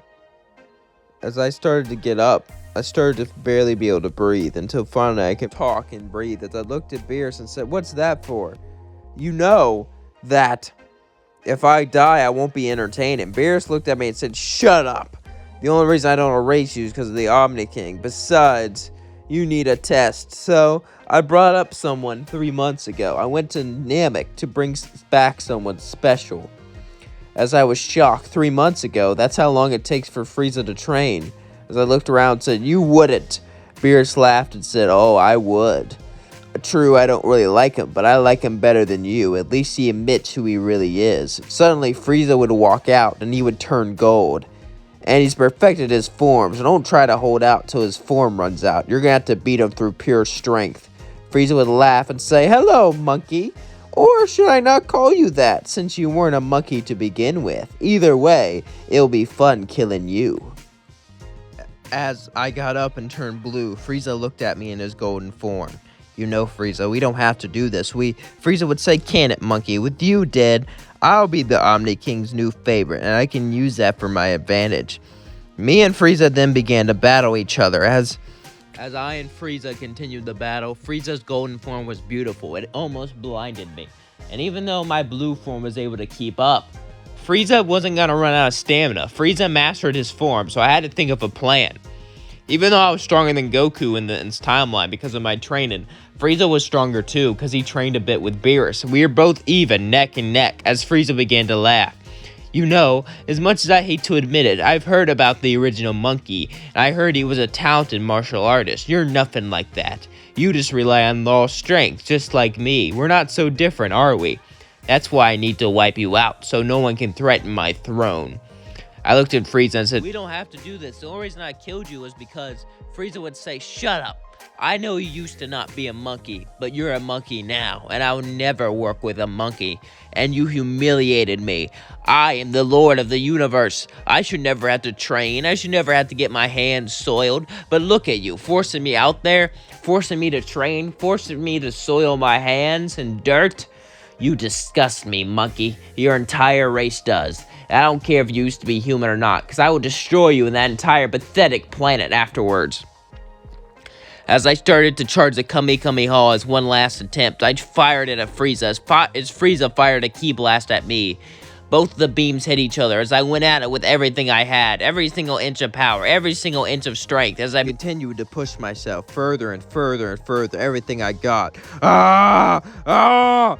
Ah! I just started to scream as I put all my energy into it. Frieza put all of his energy into his blast, as suddenly it would overtake mine, hitting me. But then I had a plan. As I would fall down to the floor, my power would fade away as I would lay down, looking dead. Frieza would walk up to me and say, "Well, that was easy."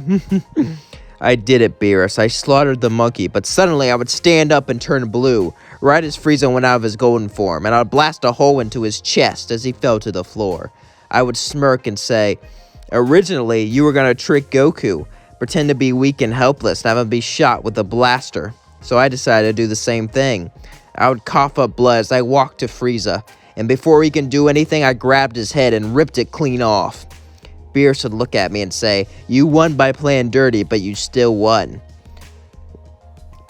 But don't get cocky, your training has only just begun." It's been a few months since I defeated Frieza. Beerus has kept me on his planet, not to train me, but torture me, to punish me. As I trained, I managed to get tortured more and more and more. Beerus enjoyed it. He wanted to make me suffer for making Goku disappear. He blamed me for making his friend disappear. Even though I hated it, I knew how to get revenge on Beerus. I knew how to kill him, even if no one else knew so.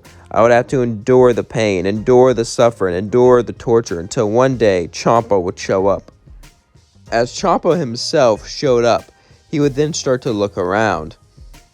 As he looked at Beerus and smirked, him and Beerus would argue just like in canon, but this time the argument would be a bit different. "I know you have a little prized reincarnation, but I do too, Beerus. And I think mine can defeat yours pretty well. Why don't we see? Round 2 on the tournament?" Beerus would look at it and say, "Yeah, round 2. Sounds fun, brother." As they both agreed, Champa would leave. Beerus would look at me and say, "You're quite lucky Champa wants a rematch. Even though I hate you, there's something I will always hate more. Losing to my brother. Now, let's come on. Gather up the team like a normal, but this time we'll have more Saiyans, won't we?" Beerus would say as he laughed. As I went to get the team, I managed to pick up Piccolo, Vegeta, Nappa, and Raditz all went with me, even though they were quite skeptical of me now, since they knew the truth. But I was still the one that trained them. I was still the one that gave them that power, so they were still grateful enough to join. Besides, even though I wasn't a real Kakarot, Vegeta wanted to see how strong I was, and so did the others. And Piccolo knew from the very beginning, and so Piccolo easily joined on board. So once we got our team ready, it was time to go to the tournament. The Universe 6 and 7 tournament was about to begin. As we all walked up, I looked around. There's no way they can win. My team is much more buffed out than they were in the original timeline, and I already know all their moves, so this will be a piece of cake.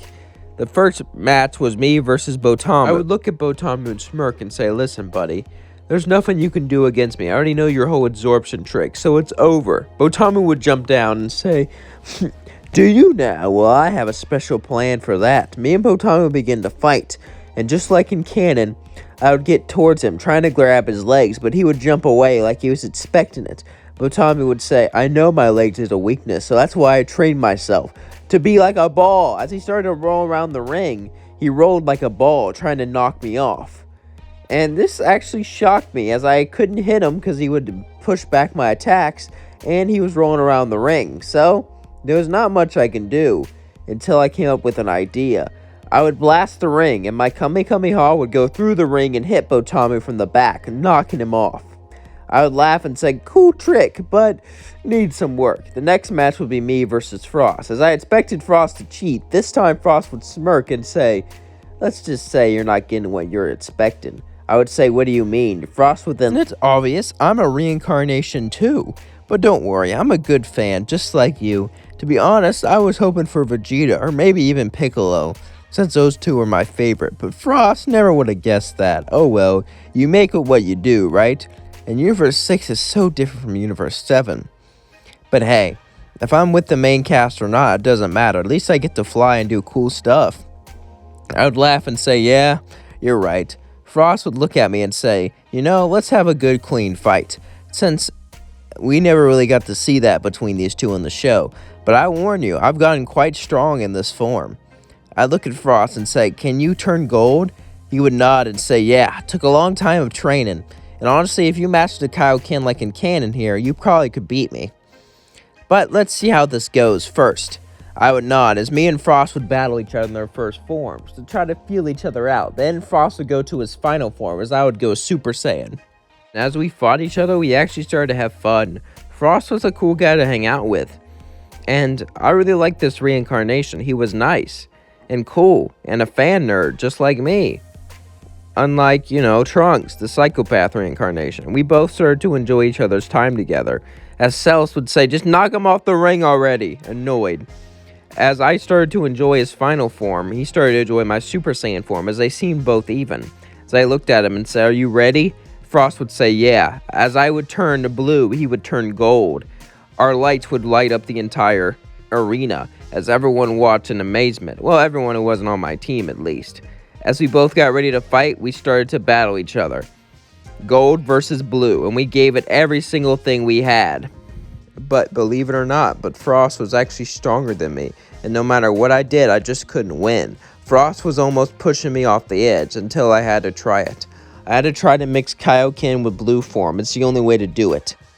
Even though I didn't learn the Kaioken in this timeline, I've seen it a long time, and I knew this day would come, so I asked Beerus to take me to King Kai's world and learned it that way before the tournament. As I looked at him, I would suddenly say Kaioken times 3 as I combined it with my blue form to knock Frost off the edge, making me the winner. As I turned back to base, I went to Frost and pulled out my hand, and Frost would say good game as we shook hands and laughed. The next match would be me versus Kaba. As Kaba got on the stand, I would get ready to fight. As I looked at him and said, I will teach you to. Kaba suddenly laughed and said, Frost said you would try to teach me Super Saiyan, but he already taught it to me. True, he's not a Saiyan, but he knew the key was anger. As suddenly Kaba would turn into a Super Saiyan. I would smirk, impressed. I would say, not bad. As I would turn into a Super Saiyan also. We would both begin to battle each other, and it seemed pretty fun. It seems like whoever got reincarnated as Frost managed to buff his team. Hopefully he didn't buff Hit at all, because if he did, it might be impossible for me to win. As I continued the battle, Kaba would then turn Super Saiyan 2 and say, let me show you the full length of my power. What I've truly unlocked, as I would turn Super Saiyan 2 also, and we continued to battle each other. As suddenly, I would fire Kamehameha, as he would fire a Ki Blast, an epic beam struggle engaged, until I turned Super Saiyan 3, breaking the beam struggle and knocking him off the edge. I would go over to Kaba and pick him up and say, that was a good fight. Kaba would say, yeah, thank you, you're not half bad. Good luck with the tournament. I would look at Kaba and say, thank you. I hope your team has luck too. I would smile as we both smiled at each other. The next match would be me versus Magetta. I was quite excited for this. After all, Kaba was kind of buffed, and even Botamu was buffed a little bit. Maybe Frost taught Magetta something. As we both started the battle, Magetta didn't seem like he learned anything much, as I would get tired of this and just try to insult him. Alright, you big bucket of bulls, let's get this over with. Suddenly, Magetta would look at me as it did nothing. As I said, what? Frost would laugh and said, I put him through sensitivity training, so now he can take insults. Oh, well that's interesting. I turned Super Saiyan and flew at him, as suddenly, Magetta would start to blast molten lava at me at a faster and faster rate. He was stronger than in the original timeline. He was just pretending to be the original strength to bring me in, try to trap me and burn me. And it almost worked, as I was barely able to dodge it all. I suddenly would go Kaioken times 3, as I would knock him off the edge, making the next match with me and Hit. As me and Hit were about to fight, I looked at it and said, you know what? I can't wait to see what you do, but I'm kind of tired, and I'm ran low on stamina fighting all these guys, so I can't really beat you. Hit would say, so you're giving up? Yep. I would jump off the ring, as Beerus would yell at me, kind of pissed off. The next match would be Hit versus Cell. Beerus would continue to yell at me for being reckless. Cell would jump on the ring and start to fight Hit, as he would smirk. So, Hit, I hear you're a great assassin, one of the best in your universe. Well, do you have what it takes to stop the perfect being? Hit would say, you talk too much. As suddenly he would time skip, hitting Cell in his pressure point. Since Cell had a regeneration factor, it didn't hurt as much as it should, but it was still quite an annoyance and could defeat him if he let his guard down. Suddenly, though, Cell would block one of his attacks. As he figured out how to block it, he learned to predict where it was going to go. Hit smirked and said, not bad. As they continued to battle each other, suddenly Hit would increase his time skip. This wasn't good for Cell, but Cell had an ace up his sleeve. Suddenly, Hit would hear laughter. As Cell started to laugh uncontrollably, Hit would look at him and say, "What are you laughing at?" Cell would smirk and say, "My trump card. I'll do whatever it takes to win, even if that means destroying myself." Suddenly, Cell began to get fatter and fatter and fatter. Hit was shocked as he was going to blow himself up. Hit would try to time skip to push him off, but it was too late, as suddenly a massive explosion went throughout the ring, knocking Hit out.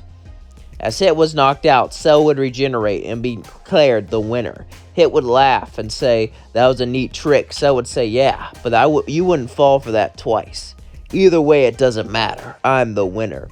As Universe 7 won, just like in canon, the Omni King wouldn't show up because he would actually be excited to have tournaments now and not be against them, like in our timeline. However, I knew what was next, the Tournament of Power. As I looked up, unless Goku Black comes, but I doubt he would come, considering how I killed Trunks and all that. As I looked up into space, I began to think about the Tournament of Power, and about how I would defeat Beerus and the Omni King. And my plan was solid, and I will show them all who's boss. Time has passed, and I have been gathering my plans greatly. As I meet Captain Ginyu in a cave, Captain Ginyu would say, "What's the plan again?" "Alright, Captain Ginyu, here's the plan. When Beerus gathers up the team for the Tournament of Power, you steal his body. Then, when the time's right, you'll steal Zeno's body, and you will erase everyone. All the gods of destructions, all the angels, and make it so the mortals decide their own destiny. But I don't know how to use his body." "I know you don't. So that's why we're gonna wish you know how to use the body of anyone you possess." Captain Ginyu would say, "Wow, that's really smart actually." "Yep." So I'd gather Dragon Balls, make that wish, and I would wait. As I would train and try to unlock Ultra Instinct, Whis would come down and train with me every once in a while. Beerus was hesitant and even curious if I could even learn Ultra Instinct, but I would have to try. After all, I've been in Goku's body for quite a while. As the time came, eventually, as I was in the cave, I would hear someone fly down. As I went out, it was Beerus. I began to shake, as I was scared that he figured out my plan. But Beerus would look at me and say, "In a cave, huh? You're probably just enjoying nature." Anyway, I've decided we're gonna gather the team early. It is one day before the tournament starts. Since me and my brother both have reincarnations, we got a heads up. So gather up the team. Maybe you should have Broly this time. I don't think we'll lose, but Frost is quite an interesting opponent. If he can unlock a black form, then we are in trouble. If you ever read the manga, that is. I don't know how far you got. "You know there's a manga?" Beerus says, "I know everything about your world. The Omni King told me everything before we reset it. Or the Grand Priest did. The Omni King didn't really understand it. You know him." Suddenly, I would charge at Beerus with everything I had, as Beerus would grab you by the neck and say, "I want to kill you right now, but I can't." "Then do it. Give in, Beerus. Just kill me. Say I was a bad boy or something. That I was committed treason. I'm sure you know I tried that in some of my videos. You could easily just get me erased." Beerus would say, "Why do you want me to do that? Are you depressed or something? Tell me." I would look up at him and smirk, as suddenly he would hear, "Change now!" as Captain Ginyu took his body. Beerus looked down shocked and said, "No. Damn it, damn it, damn it. You haven't used Ginyu in forever. I can't believe you used that dumb Ginyu guy. He was not even that good of a character. No, even when he's real in this universe, he's not even that good." Captain Ginyu would say, "Shut up." "You see, I've been in a cave training, but not physically. I've been training to act like you. Whis won't be able to tell the difference. And I will be able to take the Omni King's body." Beerus would look and say, "Wait, you can't do this. If you take the Omni King's body, the universe itself will." Suddenly, Captain Ginyu would just blow him up. As we went to Whis, I was a bit nervous he would find out, but Captain Ginyu was a great actor. And after studying Beerus for quite a while, he was able to make sure I decided to go off and start gathering the team. I started with Gohan, the hardest one. Ever since he found out I wasn't really his father, we didn't really talk much. He kind of, well, drifted away, and it made sense. I need a team for this plan to work, however. Even though I didn't need to win, I still needed a good show to distract the Omni King. So, I went to Gohan's house and knocked on the door. As he opened it, he said, "What do you want?" "There's a tournament. If we lose, we get erased." Gohan looked shocked as he looked at my face. "I could tell you're telling the truth." "Alright, but After this, I never want to see you again. I nodded at Gohan. As me and Gohan flew off, we then gathered Piccolo, Vegeta, Nappa, and Raditz. After that, it was time we get Broly. Because Frieza was a little bit too dangerous, so I decided to get Broly. I mean, it didn't really matter. We could have got him since my plane was going to go off anyway, but it would look suspicious that I got a loose cannon. Besides, I know what happens next, and I want to kind of avoid that if we can. So, I used Whis to travel. As I began to travel towards Broly's planet, eventually I would make it there. As I jumped down, I would say, "Hey, how are you?" Paragus looked shocked. "You didn't have a spaceship. How'd you get here?" "Oh, I used an angel to travel." Listen, I kind of need your son for a tournament. If you help me out, you can, be free from this planet, which obviously you don't like. I mean, it's a post-apocalyptic hellhole where giant bugs eat giant monsters, and giant monsters eat the giant bugs. So, yeah, I probably wouldn't want to live here either. So, come on. Paragus was shocked and curious. Also, he was a bit suspicious of me, but he really didn't have a choice. So, he left with me. As I brought Broly, it was time for the tournament to begin tomorrow. As the day passed, we all trained, we all slept, we all got well rested, and finally it was ready. We all began to hold our hands as Whis brought us to the tournament. Looked around, Frost looked at me and gave me a wink. Beerus said him and his brother got a day early to prepare, so me and Frost must be the only reincarnations here. As the tournament began, Universe 9 would target us, but instead of Vegeta fighting with me, I fought with Raditz. As we both turned Super Saiyan and fought against the trio of danger, it really wasn't much of a surprise. I looked at Captain Ginyu, which was pretending to be Beerus. For this to go well, I needed a great fight, a fight to distract the Omni Kings so he could take their body. As Universe 9 was wiped out, I kept looking for that fight, when suddenly it started to happen. Frost walked up to Jiren as he smirked. "Hello, Jiren. It seems like you and I are going to have quite a fight on our hands, aren't we?" Jiren got up and said, "You really think you could challenge me?" Suddenly, Dispo and Topo charged at Frost, but then Frost turned gold and launched them flying. As Jiren said, "Alright, let's battle." As they started the battle, at first Jiren was defeating Frost, pushing him further and further back, but then Frost began to laugh. "You're nothing but an appetizer. Someone who just gets in my way for the main event. You were the main event in your universe, but with all the universes together, I'm the main event. I'm gonna be the winner, and I'll bring glory to universe." Jiren would then look at him and start to laugh. Cheap talk, but that's all it is, talk. As suddenly, he would go into his 100% power, as then Frost would turn black. This shocked Jiren. As Jiren tried to punch him, Frost would simply dodge and then punch Jiren, sending him flying. He would almost be knocked off the edge as he grabbed the edge and crawled back on. I would say, "Damn it. If this fight doesn't last long enough, I will lose my chance." I would run in there with everything I had. I had to unlock Ultra Instinct. Even if it wasn't stronger than Frost's black form, Frost would still like to toy with me a bit. So hopefully that would make it an entertaining enough fight for Captain Ginyu to take Zeno's body. It was all on this. As I ran straight towards Frost, Frost would then kick me, sending me flying. As he would do it again and again and again and again. He was holding back so I wouldn't get launched off. As each punch came through, as each punch hit me, I began to get angrier and angrier and angrier. As suddenly, I would master it. Ultra Instinct. I would start to dodge without thinking. As all my anger faded away, I would close my eyes. This was the moment that I became just like Goku. As I started to dodge Frost's attacks, it wasn't enough to beat him, but the Omni Kings were excited. "Wow, wow, wow! I've never seen this black form before, and it's against Ultra Instinct. That's so entertaining!" I would then look at Captain Ginyu and Beerus' body as I would give him a nod. It was finally time. Captain Ginyu took a deep breath as he yelled, "Change now!" and suddenly took the Omni King's body. Then he erased all the angels and gods as I began to laugh. I did it, but suddenly the entire multiverse began to shake. As Frost looked at me and said, "What did you do?" "I don't know. I was getting rid of them before they can get rid of me." Suddenly, everything started to turn into black. As the whole multiverse faded away in my eyes, it seemed like it was all over. As then, I would wake up in a hospital bed. As I started to look around, I noticed my family all around me. As my mom hugged me and began to cry, my brother would smile.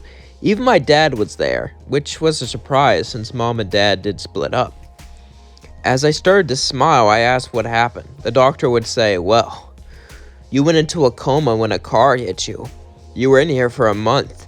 A month? I couldn't believe it, so it seemed like all of that. It was just a dream. Something I imagined in a coma. As I hugged my family and we talked, I stayed in the hospital for a few days before it was time for me to leave. Part of me couldn't believe it was all a dream, but it had to be. All that was so fake. There's no such thing as Beerus or Goku or anything like that. Dragon Ball is just an anime. But as I was walking out of my hospital room, I would fall down, but right before I hit the ground, I would start to float.